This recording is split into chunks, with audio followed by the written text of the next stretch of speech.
안녕하십니까, 홍쌤입니다. 주식보다 기업 오늘의 강의 시작하도록 하겠습니다. 예, 이전 시간부터 우리가 그 손익계산서 추정으로 출발을 해서 오늘은 대조표 내지는 재무상태표라고 얘기를 하죠. 재무상태표 추정에 대해서 말씀을 드리려고 합니다. 추정에 대해서는 그 중급자가 아니라면 사실은 모르셔도 상관없어요. 그런데 중급자쯤 돼서 나름 어떤 그 실력을 갖추셨다라고 생각하실 때는 적어도 근사치에 의한 최소한의 추정 정도는 할 줄 아셔야지 된다라고 생각이 돼서 추정에 대해서 설명을 드리고 있습니다. 이전에 우리가 그 대차평균의 원리에 의한 자산, 부채, 자본의 대차평균의 원리에 의해서 이거의 증분 형태를 바꾼 걸 통해서 현금흐름표 도출이 가능하다라는 것들을 설명을 드렸었죠. 예, 그 다음에 그 과정에서 자본의 증가의 핵심은 증자라든가 아니면 당기순이익과 같은 영업에 의한 현금의 유입, 그 다음에 유상증자와 같은 것에 의한 현금의 유입으로 우리가 이해할 수 있다는 것들을 이미 설명을 드렸었고요. 이 부분에 대한 이해가 안 되신 분들은 이전 강의, 초급자용 강의에서 다뤘던 이 현금흐름표의 구조에 대한 설명을 좀 자세히 보시면 그 내용을 이해하시기가 도움이 되실 것 같아요. 자, 당기순이익이 붙었기 때문에 여기에다가 우리가 이전 시간에 추정을 통해서 파악을 했던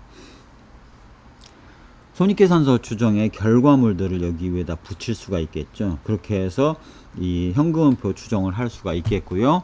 그 다음에 그러한 과정 하에서의 이런 그 각각의 재무상태표의 흐름들이 바로 이 증분 형태로 나타나기 때문에 전기 대비 이번 기 말까지의 증감을 통해서 그 흐름을 파악하게 된다라는 것들을 좀 말씀을 드리겠습니다. 자, 그래서 우리가 이전에 재무상태표에 대해서 뭐라고 설명을 드렸었냐면 타인 자본과 운전 자본과 자기 자본에 의한 자금이 조달되어 왔고 그 조달된 자금 내지는 재원이 어디에 어떻게 들어가 있는지, 즉 유형자산, 투자부동산과 같은 투자활동에 얼마가 들어가 있고 무형자산과 생물자산과 같은 그 투자활동에 얼마가 들어가 있으면서 이러한 공장 설비라든가 이런 그 무형자산들을 활용해서 수익을 내기 위해서 어떠한 영업자산으로 돈이 들어가 있는지를 설명하는 것이 대조표라고 말씀드렸고요. 이게 과거에는 대차대표라고 용어를 쓰다가 지금은 재무상태표라고 용어를 쓰고 있죠. 그래서 가치를 조달하여 투자하고 운영하여 가치를 창출하는 그 한 결과의 재산 상태를 나타내 주는 것이 바로 재무상태표다라는 얘기를 말씀을 드렸었습니다. 그래서 이러한 것들에 대한 세부 내역에 대한 설명도 재무상태표 파트의 그 강의를 한번 참고를 해보시면 도움이 되실 것 같습니다.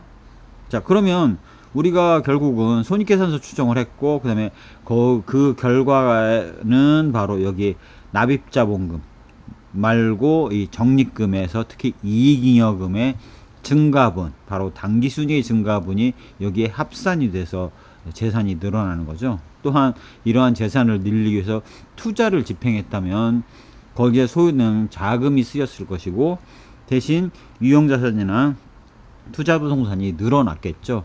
그러한 흐름들을 체계적인 수치로 나타내고자 하는 것이 바로 재무상태표라고 보실 수가 있습니다. 특히 그 재무상태표의 그 주요 항목들은 영업활동에 관련된 항목, 투자활동에 관련된 항목, 재무활동에 관련된 항목으로 좀 구분해서 표기를 하고 있고요.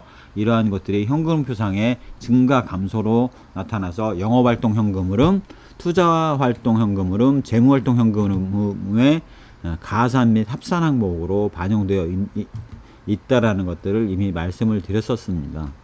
자, 그렇게 해서 전반적으로는 그래서 이제 매출 채권 및 기타 채권은 영업에 관련된 항목이기 때문에 기본적으로는 아마 매출액과의 연동 가능성이 높을 겁니다. 재고자산도 판매가 늘었다 하면 거기에 필요한 자산이 늘었을 확률이 높죠. 판매가 감소했다면 재고를 덜 유지해도 될 겁니다. 그래서 재고 자산의 흐름도 우리가 추정을 할 때는 매출액과 연동해서 추정하는 경우가 일반적이다라고 말씀드릴 수가 있습니다.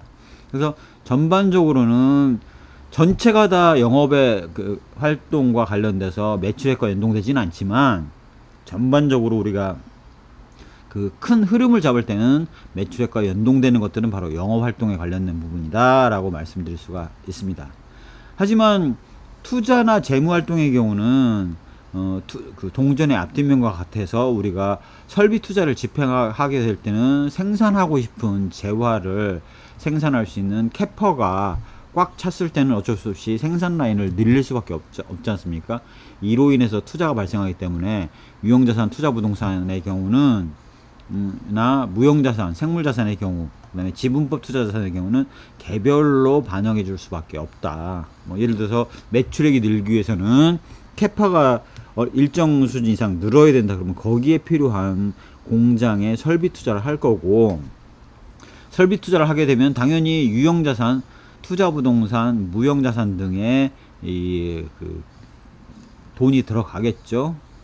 그렇게 투자를 하기 위해서 부족한 자금들은 재무활동을 통해서 자금을 빌려오거나 조달할 수밖에 없는데요. 뭐 차입금에 의한 금융부채로 조달을 하든지, 자기자본에 의한 유상증자로 받아오든지, 아니면 손익계산서에서 영업을 통해서 번 돈에 해당되는 당기순이익의 증분만큼의 돈을 반영해서 넣는다라고 볼 수 있다라는 것들을 설명드릴 수가 있을 것 같습니다.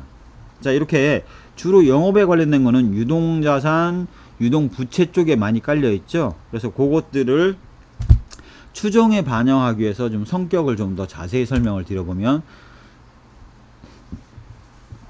이렇게 구분해 볼 수가 있습니다. 즉, 유동자산 안에서 현금 및 현금성 자산의 경우는 보유하고 있는 자산이죠.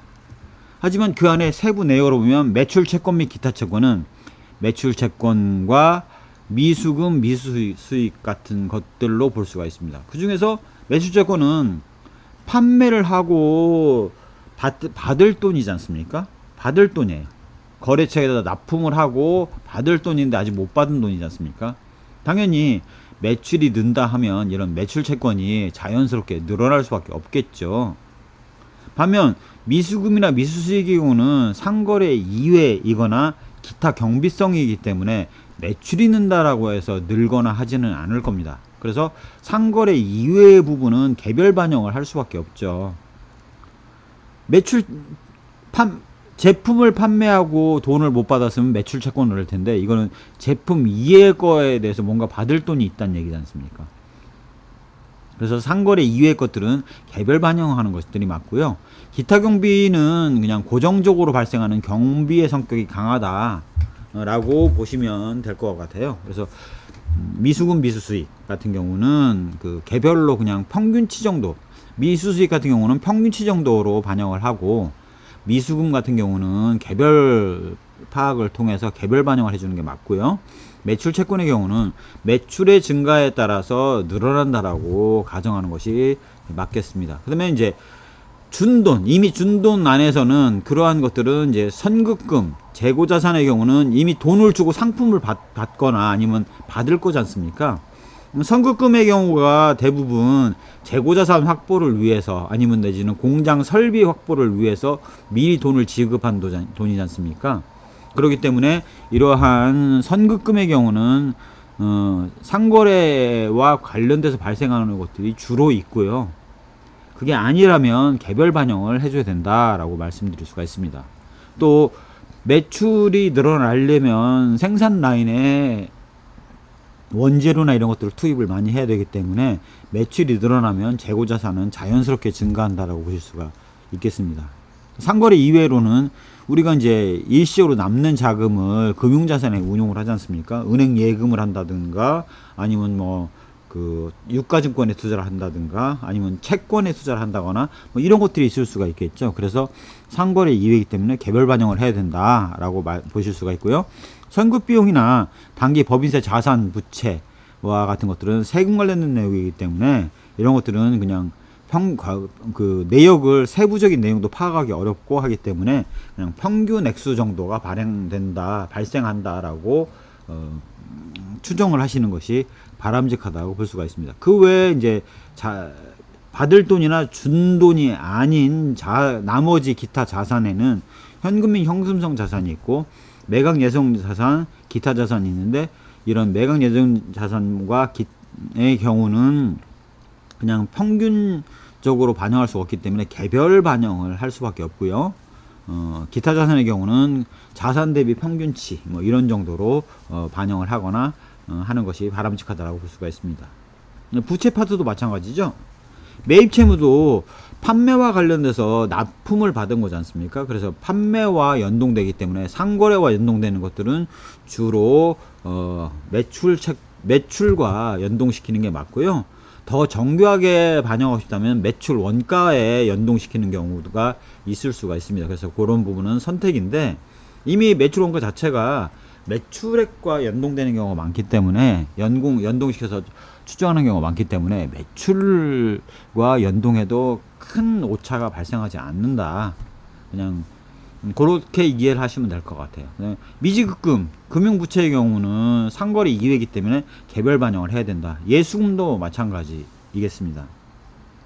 기타 경비는 고정적으로 발생하는 경비인데 얼마가 어떻게 발생할지 모르기 때문에 과거 평균치 정도로 반영을 하는 것들이 맞겠고요. 충당부채나 단기 법인세 부채 같은 경우도 그렇게 반영을 하는데요. 다만 충당부채 중에서 이제 퇴직급여 충당금 같은 경우는 인력이 늘면 늘도록 되어 있거든요. 그래서 만약에 인력의 증감에 대한 추이를 반영할 수 있다면 인원 증가에 따라서 그 충당부채가 증가하는 걸로 반영을 해주시면 되고요. 아니라면 그냥 평균 증가율 정도를 반영해서 충당부채 같은 것들을 반영해 주시면 될 것 같습니다. 선수 받은 돈 안에는 선수금이 있는데 이러한 부분도 미리 판매하면서 돈을 선금으로 받은 것일 확률이 높지 않습니까? 그런 것들이 대부분이기 때문에 상거래와 관련되어 있다고 볼 수가 있겠고요. 그런 경우라면 평균적으로는 그 매출의 증가에 따라서 늘어난다라고 보는 것이 바람직하다고 볼 수가 있습니다. 예수금 같은 경우는 상거래 이외이기 때문에 개별 반영을 해주시거나 아니면 그냥 평균 증가율 정도로 그 금액이 크지 않기 때문에 평균 증가율 정도로 반영해 주시는 게 맞을 것 같아요. 선수 수익도 마찬가지로 기타 경비이기 때문에 과거 평균액 대비 평균 증가율 정도를 반영해서 반영하는 게 마땅하겠습니다. 매각 예정 부채는 매각 예정 자산이 언제 팔릴지 모르고 이와 연동해서 처리가 되기 때문에 개별 반영을 하는 것이다 라고 보실 수가 있고요. 기타 부채 같은 경우도 자산의 증가에 따라서 소폭 평균치를 쓰거나 아니면 소폭 증가하는 형태로 추정하는 것이 바람직하다라고 보실 수가 있습니다. 자, 이런 것들을 좀 종합 정리를 해보면 재무 상태표 추정은 어떻게 하냐면 일단은 우리가 각 이런 개별 추정을 다 해요. 그래서 그러한 그 추정된 결과에 따라서 부채의 합계가 나올 거고 자본의 합계가 나오지 않겠습니까? 당연히 자본의 증가 감소는 유상증자에 의한 증가 감소가 있거나 영업에 의해서 번 당기순이익의 증분, 당기순이익이 바로 그 자본의 증가에 해당될 수가 있겠죠. 그걸 그 액수가 반영된 자본 액수가 있을 거고요. 그 다음에 이제 추정된 자산 액수가 있을 거예요. 그래서 이걸 빼보면 자산 추정에서 현금 및 현금성 자산을 뺀 나머지 액수를 다 빼보면 현금 및 현금성 자산의 액수가 나와야 되는데 이게 마이너스다. 그 얘기는 뭡니까? 부채와 자본이 자산액보다 크다는 얘기잖아요. 그 얘기는 뭐냐면 현금 과부족이 발생을 하기 때문에 추가로 자금을 조달해서 부채를 늘려잡든지 아니면 투자로 잡아놓은 것들을 줄이든지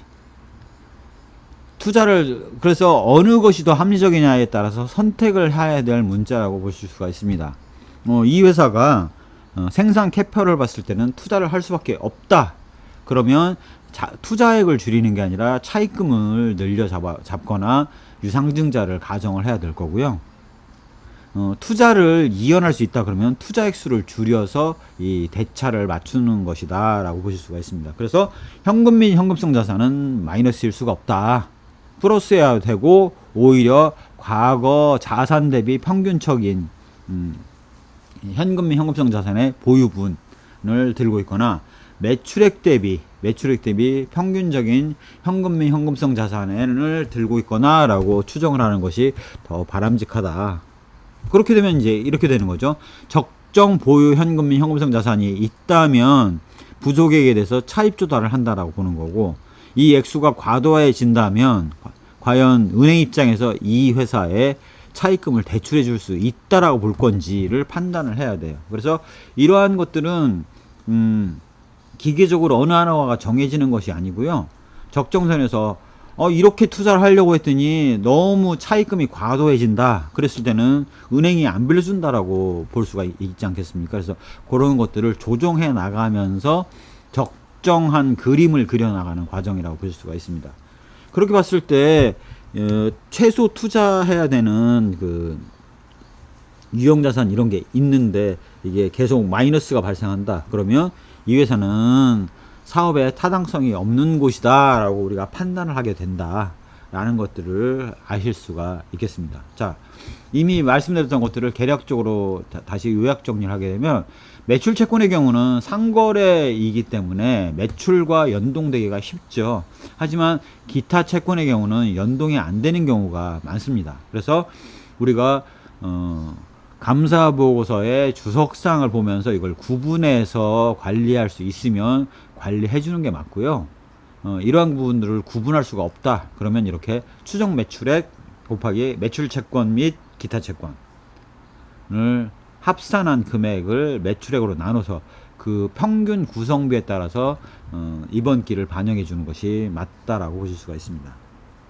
당연히 기타 채권의 경우가 별도 반영할 수 있으면 해야 되는데, 안 되면 어쩔 수 없이 공개되는 정보를 할 수 있는 방법이 없기 때문에 매출액과 연동을 시킨다 라고 말씀드릴 수가 있겠습니다. 재고자산도 마찬가지예요. 당연히 이거를 매출 원가와 연동시킬 수 있는데, 우리가 추정을 한다는 것 자체는 공개된 정보는 너무 제약이 많기 때문에 그러한 것들로 개별 추정하기가 어렵지 않습니까? 물론 감사보고서의 주석상에 제품, 상품, 반제품, 제공품, 원재료와 같은 것들로 세분되어 있다면 그런 것들을 반영해서 추정을 할 수도 있겠지만, 그만큼 제가 노력이 많이 들어가겠죠.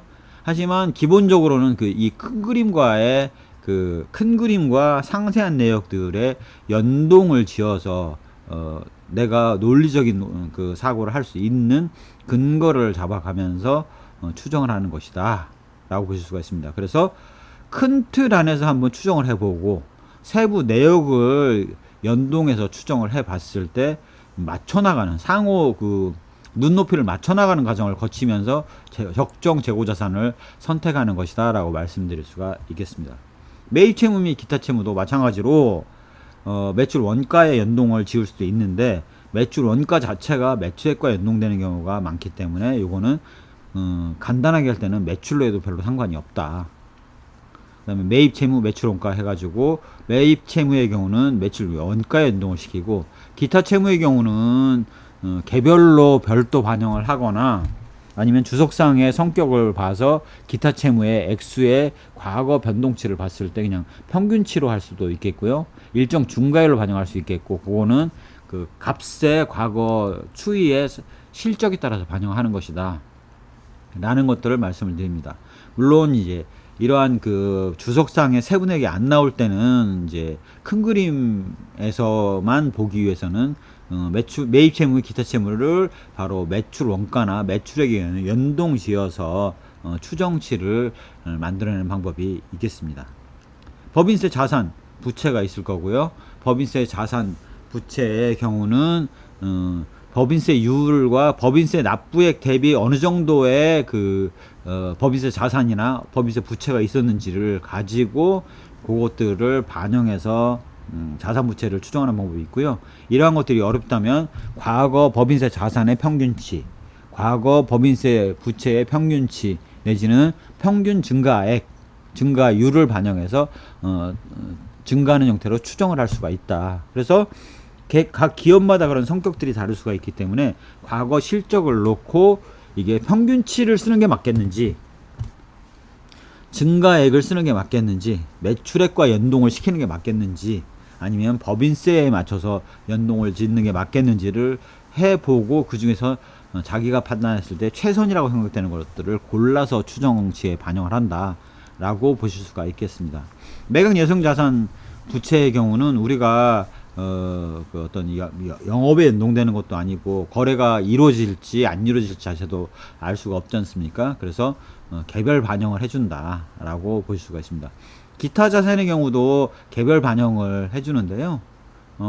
별로 자산 그 기타 자산 부채에 별로 반영할 게 없다 그러면 과거 뭐 5개년 평균치를 쓰거나 아니면 평균적인 증가율을 반영해서 기타 자산 부채를 반영할 수도 있겠다라고 말씀을 드리겠습니다. 투자자산의 경우도 말하자면 개별로 반영을 하는 게 맞겠죠. 돈이 남을지 부족할지, 만약에 부족하다면 투자자산을 팔았다라고 가정을 해야 되는 경우가 있을 수가 있고요. 아니라면 설비 투자를 위해서 투자자산을 적립하고 있다라고 가정을 할 수가 있기 때문에 그런 것들은 개별 반영을 해야 되는데, 당연히 유무형 자산의 설비 투자와 연동을 시켜서 반영을 한다. 특히 이 유무형 자산이 이게 생산 캐파를 넘었는지 안 넘었는지에 대한 파악이 어렵지 않습니까? 그랬을 때는 사업보고에서 보시면 평균 가동률을 보시면 돼요. 그 가동률이 뭐 78%다. 그러면 현재 매출액에서 가동률이 78% 정도면 100%일 때 얼마 정도 매출액까지 발생할 수 있겠다는 것들을 우리가 유추해 볼 수 있지 않습니까? 그래서 그런 것들을 반영해서 언제쯤 설비 투자가 필요하겠구나 라는 것들을 반영할 수가 있겠고요. 과거 유무형 자산에 대한 투자 내역들을 살펴보면 몇 년마다 한 번씩 유무형 자산에 대한 투자를 했는지가 현금표상에 나와 있거든요. 그래서 그런 것들을 반영해서 보시면 이 회사는 언제쯤 설비 투자를 집행을 하겠구나 라는 것들을 감을 잡을 수가 있겠고요. 그런 것들을 이제 여타 가동률이라든가 사업보고서에 나와 있는 가동률 정보라든가 아니면 매출액의 예상되는 증가 추이 이런 것들을 반영해서 유무형 자산에 대한 투자 여부를 반영해 주시면 되겠습니다.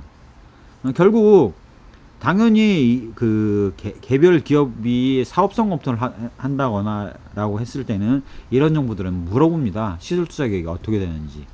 그래서 그런 것들을 반영을 하는데 그런 정보들을 받을 수가 없는 경우가 일반적이죠. 공개된 정보만 가지고 있다 그러면 그걸 알 수가 없지 않습니까? 그러면 이전에 우리가 뭐 삼성전자의 그 IR 자료 들어가서 확인하는 방법들을 보여드렸지 않습니까? 그 안에 보면 내년 뭐 설비 투자 집행액이라든가 이런 것들을 오픈을 하고 있어요. 그래서 그런 것들을 반영하시면 되겠다라는 것들을 말씀을 드리겠습니다. 전년도 충당 부채의 경우도 대체적으로 그렇게 반영을 하는데요. 이미 말씀드렸던 것처럼 퇴직금의 경우는 그 조직 내 소속된 구성원의 인수가 늘면 늘기 때문에 평균적인 인당 충당금 액수 곱하기 예상되는 인원을 집어넣어서 상세 추정을 할 수도 있고요. 그러한 정보가 입수가 불가능하다 그랬을 때는 과거 평균 대비 과거 평균적인 그 충당 부채 내지는 전년 충당 부채 대비 평균 증가율을 반영해서 증가를 시키는 경우를 보실 수가 있습니다. 예를 들자면 이런 거죠. 매출액이 늘었는데 꾸준히 늘었는데 거기 회사에 인원이 안 는다라면 걸맞지가 않지 않습니까? 매출액이 감소할 거라고 봤는데 인원만 잔뜩 늘어가지고 충당부채가 늘었다라면 그것도 이상해요.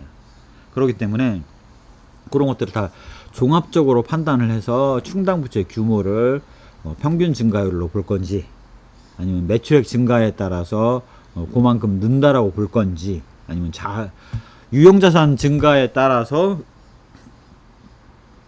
충당부채가 는다라고 볼 건지 이런 것들은 각각 비교를 통해서 어느 걸 기준으로 삼을지는 개별 기업에 대해서 따져 보셔야 된다 기계적으로 충당부채는 뭐에 연동되고 이렇게 할 수가 없다라는 것들을 말씀드리겠습니다. 각각의 개정 과목들이 그래요. 성격상 이건 인원에 관련된 거다. 그러면 인간이 늘어나느냐, 인원수가 늘어나느냐, 줄어드느냐를 볼 텐데, 인원수가 괜히 늡니까? 그거 아니지 않습니까? 설비 투자를 했으면 인원수가 느는 게 정상이지, 인원수가 가만히 있다라고 보는 것도 걸맞지 않거든요. 그래서 이제 그런 것들을 종합 판단을 하셔야 된다. 그래서 어느 거에 연동을 시키는 게 맞을지는 개별 기업의 사정에 따라 다르기 때문에 추정치에 반영할 때 그 과거 추이들을 다 연동해서 살펴봐야 된다라는 것들을 말씀을 드리겠습니다. 현금 및 현금성 자산의 경우는 그 상거래를 제대로 하기 위해서는 그 돈이 적정 규모 이상이 있어야 됩니다. 왜냐하면 뭐 매달 뭐 15일에는 얼마를 지급을 하고 아니면 뭐 3개월에 지급하고 이런 것들이 누적이 돼서 있기 때문에 해당 그 금융부서 금융팀에서는 자금팀에서는 최소한으로 보유되는 그 일별 현금 보유량이 있을 수가 있거든요. 그래서 그런 것들을 반영하기 위해서는 매출액과 연동이 된다 그러면 매출액 대비로 해서 보실 수가 있겠고요. 그게 아니라 이 회사는 총자산과 연동이 오히려 되더라 그랬으면 총자산과 연동해서 현금 및 현금성 자산 보유량을 계산해 줄 수도 있습니다. 그래서 그거는 과거 실적을 판단해서 보셔야 돼요. 아니고서 예를 들어서 대규모 거래가 예정돼 있어서 그런 것들을 봤을 때 그걸 대비하기 위해서는 현금 보유량을 늘려갈 것 같다. 내지는 예를 들어서 유형자산에 대한 대규모 시설 투자가 예정이 돼 있다. 그러면 거기에 따른 현금 보유를 늘려서 이런 조정을 해줄 수도 있다라는 것들을 말씀을 드리겠습니다. 결국 이미 말씀드린 것처럼 부채와 자본의 증가액 하고 차액이 마이너스가 되면 현금 및 현금성 자산이 부족하기 때문에 당연히 금융부채 차입을 통해서 자금을 필요한 자금이 얼마가 있는지가 이렇게 나오죠. 즉 부족 자금만큼 자금 조달을 해야 되지 않겠습니까? 그래서 내부 조달하는 방법은 당기 순이익을 늘려 잡거나 아니면 차입을 하거나 아니면 증자를 하거나 뭐 이렇게 그 다음에 아니면 이 이익을 통해서 내거나 이 세 가지밖에 방법이 없지 않습니까? 그래서 어느 게 맞는지 그 다음에 이제 금융부채 조달에 있어서는 차입금 상환 스케줄을 봐야지 추가 차입이 가능할지 아니면 오히려 차입금을 갚아나가야 되는지 자금 소요를 반영을 해서 추정을 하게 된다라는 것들을 말씀을 드리겠습니다. 그래서 차입금 조달도 어렵고 이익에서 벌 수 있는 것들의 선을 이미 반영을 했다. 그러면 나머지 부족 자금에 대해서 유상증자를 할 수 있는지 아니라면 이 회사가 이제 그 자금이 빵꾸가 나기 때문에 문제가 생기는 거죠. 그러면 기존에 추정해 놨던 예를 들어서 설비 투자를 못 한다고 봤을 때는 어떻게 되는지와 같은 그런 내년에 예상되는 모습을 합리적으로 그려나가는 과정이 추정이지 내년을 정확하게 맞추는 게 추정이 아니다라는 얘기는 이미 손익계산서 추정에 대해서 설명을 드리면서 설명을 이미 드렸습니다. 결국 합리적인 그림을 그려봤을 때 이 회사가 존속 가능한지를 보기 위해서 추정을 하는 거고요. 그게 맞다면 내가 기업에 대해서 분석한 결과가 합리적이라 볼 수 있는데 이게 도무지 답이 안 나온다. 도무지 차입 조달도 안 되겠고 당기 순이익 는 것 같고 해결되지 않을 것 같고 유무상증도 불가능할 것 같다. 그러면 그래서 자금이 빵꾸 나는 상태고 투자 조정도 못 하겠다. 그러면 내가 뭔가 분석을 잘못했으니 모르는 부분에 대해서 내 논리에 문제가 있겠구나라는 것들을 점검해 나가야 됩니다. 결국 이미 말씀드렸던 것처럼 손익추정, 재무상태표 추정을 통해서 우리가 알고자 하는 거는 예상되는 해당 기업의 모습을 정상적인 모습을 그려봄으로써 내가 분석에 오류가 있었는지 아니면 합리적으로 모든 가정들을 제대로 했는지를 파악하는 셀프 프루빙의 그러니까 자체 검증을 위한 도구이지 이걸 맞출서낼 수 있는 방법 자체가 없습니다. 대부분 여기 보셨다시피 매출액과 연동되는 부분이 많고요. 매출액과 연동되는 부분이 많고, 그 다음에 뭐 전년 대비 증가분으로 반영되는 것들이 있고, 아니면 그런 증가가 예상되지 않는 부분은 과거 5개년 평균액 정도로 그림을 그렸기 때문에, 그러한 정상적인 기업의 형태로서 답이 나오느냐 안 나오느냐를 보기 위한 것이 추정이지, 내년에 예상되는 실적을 정확하게 맞춰낼 수 있는 방법은 없다라는 것들을 말씀을 드리겠습니다. 뭐 예를 들어서 우리나라 기업의 상당수가 수출 기업이지 않습니까? 그러면 환율만 바뀌어도 다 그 매출액 자체가 바뀌어요. 원화 환산 매출액 자체가 바뀌어요. 그다음에 수입하기 위한 원자재라든가 아니면 설비 같은 경우도 외국에서 수입해 오는 경우가 많지 않습니까?